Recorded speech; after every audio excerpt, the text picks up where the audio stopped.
बिस्मिल्लाहिर्रहमानिर्रहीम।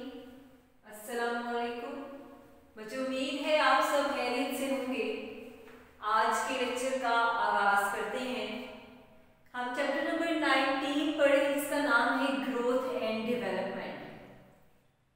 तो आज का जो हमारा टॉपिक है वो है रीजनरेशन। सबसे पहले इसकी डेफिनेशन की बात करते हैं। उसके नाम से ही आप अंदाजा लगा सकते हैं। री मीन्स दोबारा, इन जनरेशन यानी किसी चीज का दोबारा बनना, उसकी बात की जा रही है। तो रीजनरेशन अगर हम लिविंग ऑर्गेनिज्म में as a growth and development इस टॉपिक को स्टडी कर रहे हैं, तो कुछ ऐसे लिविंग ऑर्गेनिजम्स हैं जिनमें रीजनरेशन का मैकेनिज्म जो है वो देखा जाता है। रीजनरेशन की अगर डेफिनेशन देखें, द एबिलिटी टू रीगेन और रिकवर द लॉस्ट और injured part of the body is called regeneration. यानी लिविंग ऑर्गेनिजम्स में एक ऐसी एबिलिटी, ऐसी सलाहियत जिसकी वजह से कोई पार्ट जो किसी भी वजह से बॉडी से सेपरेट हो जाता है या जख्मी हो जाता है, उसे दोबारा बना लेना पहले जैसा, इसे रीजनरेशन कहा जाता है। अब बहुत से लिविंग ऑर्गेनिज्म में रीजनरेशन का मैकेनिज्म जो है वो देखा जाता है। इसकी कुछ एग्जांपल्स हम लोग यहाँ पे स्टडी करेंगे।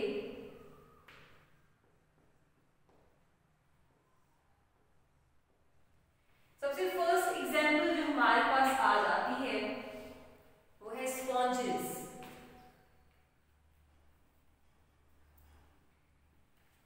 स्पॉन्जेस में रीजनरेशन का मैकेनिज्म जो है वो देखा जाता है।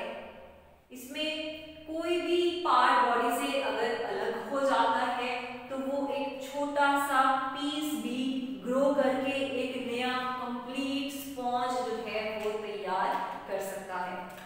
ये प्रोसेस एक स्लो प्रोसेस है और इसे कंप्लीट होने में कई मंथ्स या फिर ईयर्स भी लग जाते हैं। इस प्रोसेस को कंप्लीट होने में कई महीने या साल भी लग सकते हैं। लेकिन रीजनरेशन का प्रोसेस स्पॉन्जेस में देखा जाता है कि बॉडी का कोई भी हिस्सा सेपरेट होकर ग्रो करके एक कंप्लीट स्पॉन्ज जो है वो प्रोड्यूस कर सकता है। सेकेंड एग्जांपल हमारे पास आ जाती है लॉबस्टर्स की।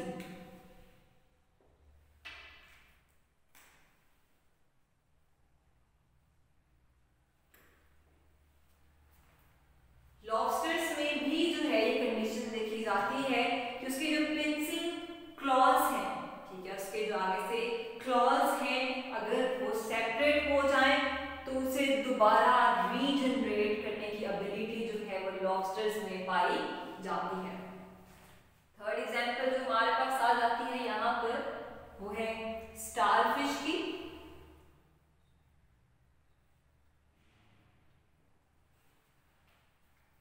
स्टारफिश में भी रीजनरेशन की एबिलिटी जो है वो देखी जाती है। स्टारफिश की जो आर्म्स हैं, अगर उन्हें कट कर दिया जाए लेकिन उस आर्म में सेंट्रल डिस्क का हिस्सा जो है वो मौजूद होना जरूरी है। अगर उस आर्म के साथ सेंट्रल डिस्क का पार्ट जो है वो पाया जाता है तो वो आर्म ग्रो करके दोबारा से एक नई स्टारफिश जो है वो प्रोड्यूस कर सकती है। अगर सेंट्रल डिस्क का पार्ट नहीं है तब रीजनरेट नहीं कर सकती। सिर्फ वो जो बाकी स्टारफिश है वो रीजनरेट करके अपनी आर्म जो है वो दोबारा प्रोड्यूस कर सकती है। इसी तरह से फर्दर एक एग्जांपल जो हमारे पास आ जाती है वो है अर्थवॉर्म की।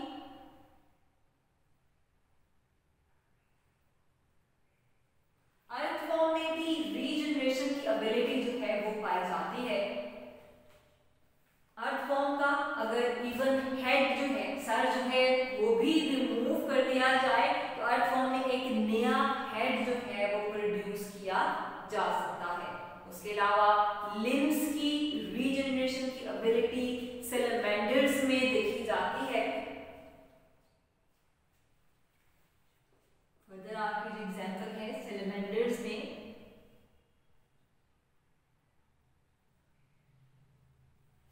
रीजनरेशन की एबिलिटी देखी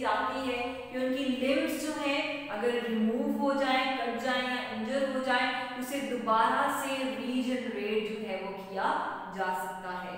इस तरह से लिम्स की रीजनरेशन की एबिलिटी जो है एम्फीबियंस में आपने एग्जांपल पढ़ी सैलमेंडर की, इसमें देखी जाती है। रेप्टाइल्स की बात करें तो रेप्टाइल्स में आपके पास लिजर्ड जो है उसकी एग्जांपल आ जाती है। लिजर्ड में भी रीजनरेशन की एबिलिटी जो है वो देखी जाती है। लिजर्ड की टेल जो है अगर वो कट जाती है तो वो दोबारा से रीजनरेट जो है वो हो जाती है।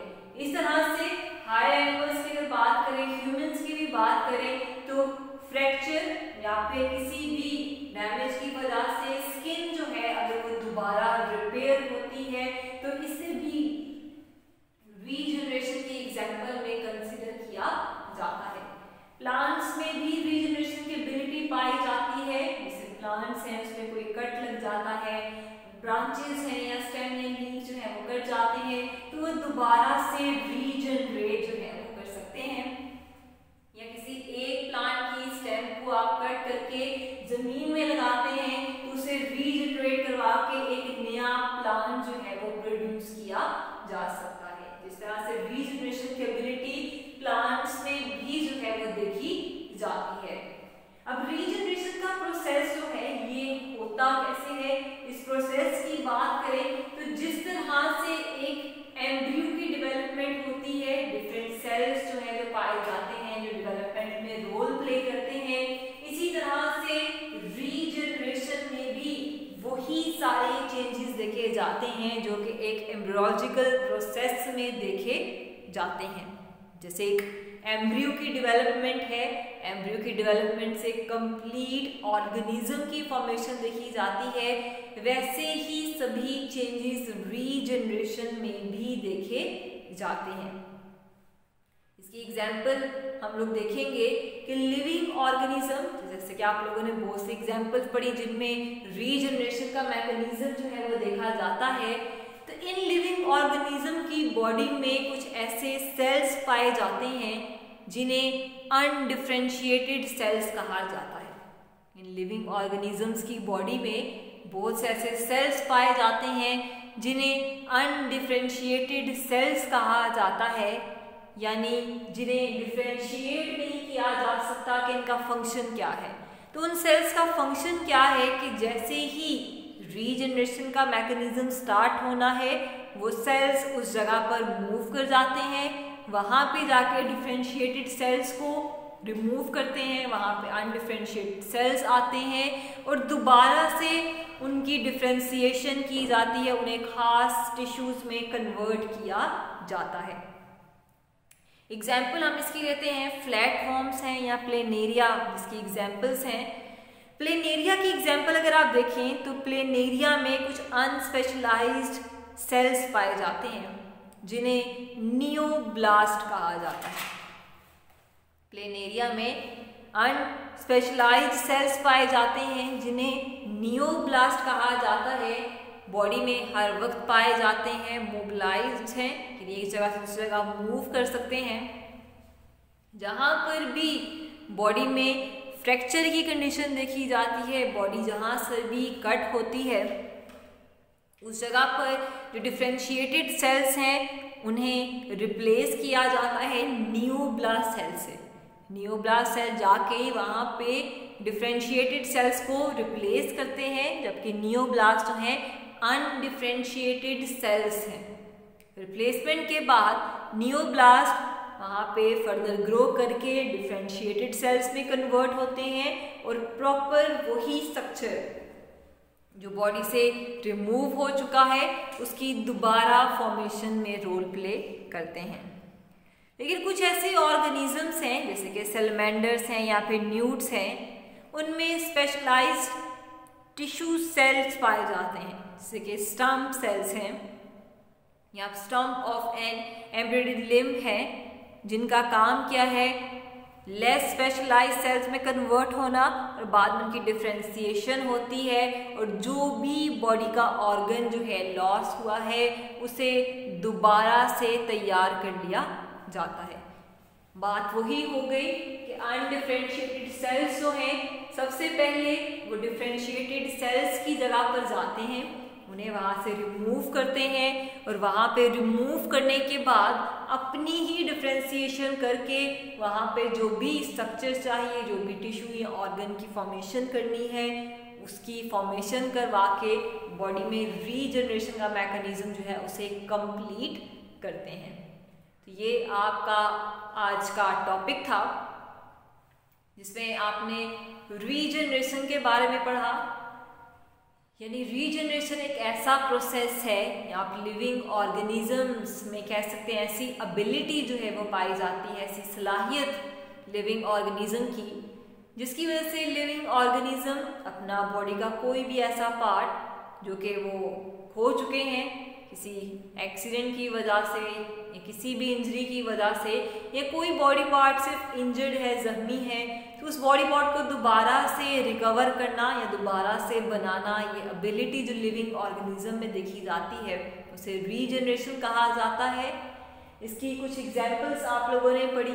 सबसे फर्स्ट एग्जाम्पल आप लोगों ने इसमें लॉबस्टर की पढ़ी, उसके बाद आप लोगों ने बहुत सी एग्जाम्पल पढ़ी अर्थवॉर्म की, सेलेमेंडर है, लिजर्ड की एग्जाम्पल आप लोगों ने देखी।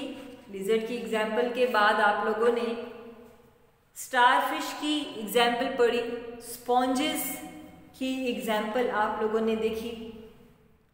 ना सिर्फ इन लिविंग ऑर्गेनिजम्स में बल्कि हमने बात की इवन ह्यूमंस की भी, अगर हम बात करें तो ह्यूमंस में भी अगर स्किन पर कोई कट लग जाता है, कोई इंजरी हो जाती है, तो स्किन का दोबारा से ठीक हो जाना, यानी उसका रिकवर कर जाना, उसका जो हीलिंग प्रोसेस है, इसे भी हम रीजनरेशन में कंसीडर करते हैं कि ये भी एक रीजनरेशन का प्रोसेस जो है वो समझा जाता है। इसके अलावा प्लांट्स में भी जो है रीजनरेशन का मैकेनिज्म जो है वो देखा जाता है। प्लांट्स में स्टेम है या लीव है, उसका दोबारा से रीजनरेट होना या किसी एक प्लांट की स्टेम से एक नया प्लांट जो है वो प्रोड्यूस करवा लेना, ये भी रीजनरेशन का प्रोसेस जो है वो कंसीडर किया जाता है। लास्ट पे हमने पढ़ा कि किस तरह से रीजनरेशन का मैकेनिज्म जो है वो कंप्लीट होता है। तो रीजनरेशन के मैकेनिज्म में हमने पढ़ा कि जहाँ पर भी बॉडी में इंजरी देखी गई है, जहाँ से भी बॉडी का पार्ट कोई लॉस हुआ है, वहाँ पर कुछ डिफरेंशिएटेड सेल्स को रिप्लेस करते हैं बॉडी में पाए जाने वाले कुछ अनडिफरेंशिएटेड सेल्स। जैसे कि हमने प्लेनेरिया की एग्जाम्पल पढ़ी कि प्लेनेरिया की बॉडी में कुछ अनडिफरेंशिएटेड सेल्स पाए जाते हैं जो कि मोटाइल हैं, मूव कर सकते हैं एक जगह से दूसरी जगह, जिन्हें नियोब्लास्ट कहा जाता है। अब जैसे ही बॉडी का कोई पार्ट कट होता है तो नियोब्लास्ट वहाँ पे पाए जाने वाले डिफरेंशिएटेड सेल्स को रिप्लेस करते हैं, वहाँ पे उस जगह पर जाके अपनी डिफरेंशिएशन करते हैं और कन्वर्ट हो जाते हैं किसमें, उस जगह पर जैसे भी टिश्यूज़ चाहिए डिफरेंशिएशन के बाद वही टिश्यूज़ या ऑर्गन जो है बना देते हैं। इस तरह से ये जितनी भी एग्जाम्पल आप लोगों ने पढ़ी, इन लिविंग ऑर्गेनिजम्स की बॉडी में अनडिफरेंशिएटेड सेल्स पाए जाते हैं जो कि रीजनरेशन के लिए उस पॉइंट पे जाके डिफरेंशिएट करते हैं और वही टिश्यू वही ऑर्गन बना देते हैं जो कि बॉडी से जिसका इंजर्ड हिस्सा जो है वो देखा जाता है। इस तरह से लिविंग ऑर्गेनिज्म की बॉडी में रीजनरेशन का प्रोसेस जो है वो कंप्लीट होता है। तो आपका आज का जो टॉपिक था वो ग्रोथ एंड डेवलपमेंट का, वो था रीजनरेशन, क्योंकि रीजनरेशन का प्रोसेस भी बेसिकली ग्रोथ में या डेवलपमेंट में रोल प्ले कर रहा है। अगर बॉडी का कोई पार्ट रिमूव हो जाता है उसे दोबारा ग्रो करवा लिया जाए, तो ये एक ग्रोथ और डेवलपमेंट का इम्पॉर्टेंट टॉपिक था। इम्पॉर्टेंट लॉन्ग क्वेश्चन भी है बोर्ड पॉइंट ऑफ व्यू से भी रीजनरेशन का। इसकी बहुत से एग्जाम्पल्स आपने पढ़ी, ये सारे एग्जाम्पल्स भी आप साथ कोट करेंगे इस क्वेश्चन में। तो आज का हमारा लेक्चर इसी टॉपिक पर कंप्लीट होता है। इंशाल्लाह इस चैप्टर का जो लास्ट टॉपिक है हम अपने नेक्स्ट लेक्चर में उसके बारे में पढ़ेंगे। तब तक के लिए अल्लाह हाफिज़।